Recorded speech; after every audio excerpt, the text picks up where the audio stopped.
Norway भेटीच्या दुसऱ्या दिवशी आज पंतप्रधान नरेंद्र मोदी ऑस्लोमध्ये तिसऱ्या भारत नॉर्डिक शिखर परिषदेत होणार सहभागी. भारत नॉर्वे व्यापार आणि संशोधन शिखर परिषदेला पंतप्रधानांनी केलं संबोधित. विद्यमान सरकारनं भारताचा आर्थिक DNA पूर्ण बदलल्याचं सांगत भारतात गुंतवणुकीसाठी उद्योजकांना निमंत्रण. राजनाथ सिंग यांनी हनोई इथे व्हिएतनामच्या संरक्षण मंत्र्यांच्या भेटीत संरक्षण संबंधांचा आणि प्रादेशिक सुरक्षा सहकार्याचा घेतला आढावा. मानवी जीविताला प्राधान्य देत सर्वोच्च न्यायालयानं आज पिसाळलेल्या धोकादायक आणि आजारी कुत्र्यांना दयामरण द्यायला दिली परवानगी. भटक्या कुत्र्यांच्या नसबंदीबद्दलचा निर्णय ठेवला कायम.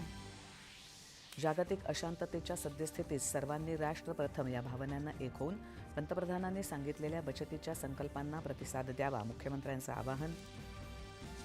राज्यातल्या तीर्थक्षेत्र विकास आराखड्याच्या प्रभावी अंमलबजावणीचे मुख्यमंत्र्यांचे निर्देश.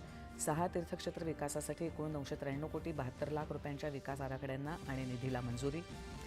आणि उन्हाळ्यात उष्णतेच्या लाटेचा सामना करण्यासाठी केंद्रीय आयुष मंत्रालयाकडून सर्वंकष मार्गदर्शक सूचना जारी.